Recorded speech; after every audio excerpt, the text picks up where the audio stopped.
ఈ యొక్క సందేశాన్ని మనం తీసుకోవాలి. ఇక్కడి నుంచి గుంటకాల నుంచి శివుడు ఈజ్ ఈక్వల్ టు త్రినేత్రము. That is the equation. ఇంకేమీ లేదట. శివుడు అంటే ముక్కంటి. సింపుల్ లివింగ్, హైయెస్ట్ పాసిబుల్ లక్ష్యము. దాన్ని ఆయన సాధించాడు. ఆయన అంటే ఒక XYZ any person who he's got that లక్ష్యం, ఆ పర్సన్ సాధిస్తాడు. బుద్ధుడు సాధించాడు. ఆయన కూర్చున్నాడు, నాకు అది కావాలి, లేకపోతే నేను లేవను. ఇంకోటి ఏది వద్దు, రాజ్యం వదిలిపెట్టేశాడు. ఇంకోటి ఏది లక్ష్యం కాదు, ఇప్పుడు పెళ్ళాన్ని వదిలిపెట్టాడు. ఒకటే లక్ష్యం.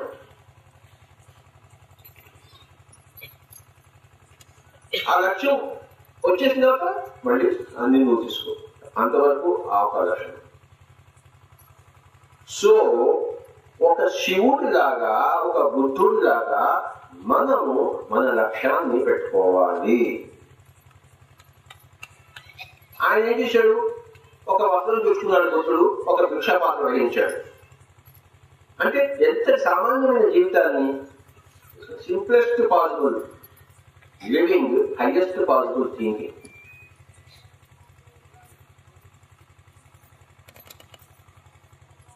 శివరాత్రి నాడు ఉపవాసం అంటే భోజనం ఎవరికి కావాలి?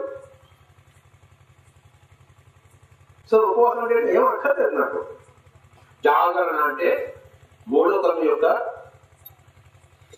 జాగ్రత్త, అంతేగాని ఈ చర్మచక్షుడి యొక్క జాగ్రత్త కాదు. రాత్రంతా ఈ కన్ను తెచ్చుకుని కూర్చొని చేయడం కాదు, ఈ కన్ను తెచ్చుకుని జాగరణ. ఇక్కడ పొట్టని అనేమంటారు.